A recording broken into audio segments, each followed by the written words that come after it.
आर्द्र भूमि यानी वेटलैंड ऐसे कछारी क्षेत्र हैं जिनमें काफी नमी और पानी होता है। हमारे आसपास इन वेटलैंड्स को छोटे बड़े तालाब, पोखर और झीलों की शक्ल में आमतौर पर देखा जा सकता है।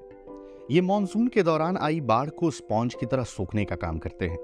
साथ ही गर्मियों में आसपास के कुओं, तालाबों में पानी के स्तर को नियंत्रित रखते हैं।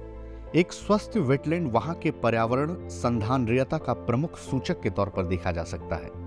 वेटलैंड पक्षियों, स्तनधारियों, उभयचरों, मछलियों, कीड़ों, सरीसृपों, घासों इत्यादि प्रजातियों के विविधता, रहवास तथा आहार श्रृंखला को संतुलित बनाए रखने में महत्वपूर्ण भूमिका निभाता है।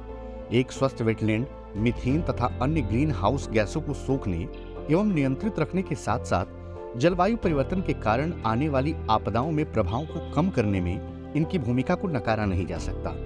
देश का कुल 4.63% भूभाग ऐसे वेटलैंड से घिरा है। वहीं बिहार राज्य में कुल आर्द्र भूमि क्षेत्र लगभग 4032.09 वर्ग किलोमीटर में फैला है, जो कि राज्य के भौगोलिक क्षेत्र का लगभग 4.4% है। नेशनल वेटलैंड एटलस के अनुसार 90% से ज्यादा वेटलैंड उत्तर बिहार में पाए जाते हैं। इनमें 100 हेक्टेयर क्षेत्रफल से अधिक वाले लगभग 133 वेटलैंड चिन्हित किए गए हैं, जिनमें बेगूसराय में रामसर क्षेत्र, काबर ताल, वैशाली में बरेला, बक्सर में गोकुल जलाशय, जमुई में नागी नकती इत्यादि शामिल है। यह न केवल एक अद्वितीय जैव विविधता को संतुलित रखे हुए है, बल्कि समाज के एक बड़े वर्ग के आजीविका के साधन जैसे मछली, मखाना, सिंघारा, तालपत्री, नरकट इत्यादि का मुख्य स्रोत भी है। इसके अलावा एक स्वस्थ वेटलैंड आसपास रहने वाले समुदायों को पीने तथा कृषि योग्य जल आपूर्ति सुनिश्चित करने में सहायक है। विडंबना यह है कि आसपास बसे समुदायों के दोहन से ऐसे अधिकांश वेटलैंड के स्वास्थ्य पर गंभीर खतरा मंडरा रहा है। आमतौर पर इन प्राकृतिक वेटलैंड पर खेती तथा मकानों के निर्माण हेतु अतिक्रमण, उचित कचरा निस्तारण की अनुपस्थिति में इसमें कचरा फेंकना, प्रबंधन के अभाव में नालों से निकलने वाले पानी के सीधा निस्तारण तथा नियंत्रण के अभाव में विलुप्ति की कगार पर खड़े प्रवासी पक्षियों एवं अन्य जीवों का अवैध शिकार इन वेटलैंड का एक दिन नामो निशान मिटा सकती है। ऐसा बिल्कुल नहीं है कि हम सब मिलकर अब कुछ कर नहीं सकते। देर अभी भी नहीं हुई है।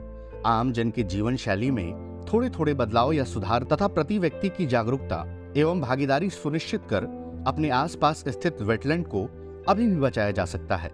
भारत सरकार द्वारा चलाए जा रहे लाइफस्टाइल फॉर एनवायरमेंट यानी पर्यावरण हेतु जीवन शैली को ढालने की महत्वाकांक्षी पहल के साथ जुड़कर भी वेटलैंड्स के प्राकृतिक स्वरूप में संजोया जा सकता है। गौरतलब है कि आप बहुत कुछ कर सकते हैं। इसके लिए सबसे जरूरी कदम है लोगों तक इसके महत्व के प्रति जागरूक करना। आप लाइफ फॉर वेटलैंड की मुहिम के साथ लोगों को जोड़ सकते हैं तथा प्रमुख दिवसों पर सामाजिक पहल से चिन्हित वेटलैंड्स की सफाई, प्राकृतिक जीव जंतुओं के रहवास सुरक्षा इत्यादि द्वारा जन जागरूकता फैला सकते हैं। वेटलैंड्स पर विचरण करने वाले प्रवासी तथा घरेलू पक्षियों के प्रति 9 युवकों की स्क्वाड या टास्क फोर्स तैयार कर सकते हैं। बर्ड आइडेंटिफिकेशन तथा बर्ड वॉचिंग जैसे तकनीक का इस्तेमाल कर आसपास के युवकों को इको टूरिज्म के साथ जोड़ सकते हैं। सरकार की सहायता से आसपास के वेटलैंड्स की चौहद्दी पर प्लांटेशन ड्राइव चला सकते हैं। बड़े होने पर ऐसे वृक्ष वेटलैंड की चार दीवारी तथा जीव जंतुओं के आहार एवं आवास प्रदान करने का काम करेंगे। इसके अलावा सरकार की सहायता से वेटलैंड में जाने वाले कचरे को रोकने हेतु कंपोस्ट सिस्टम इत्यादि द्वारा कुप्रभावों पर नियंत्रण रखने की गुहार कर सकते हैं। इन चंद कदमों से आप वेटलैंड की पारिस्थितिकी तंत्र को अभी भी बचा सकते हैं, वरना कहीं देखना आपके आसपास उपस्थित ये वेटलैंड इतिहास के पन्नों में अंकित न हो जाए।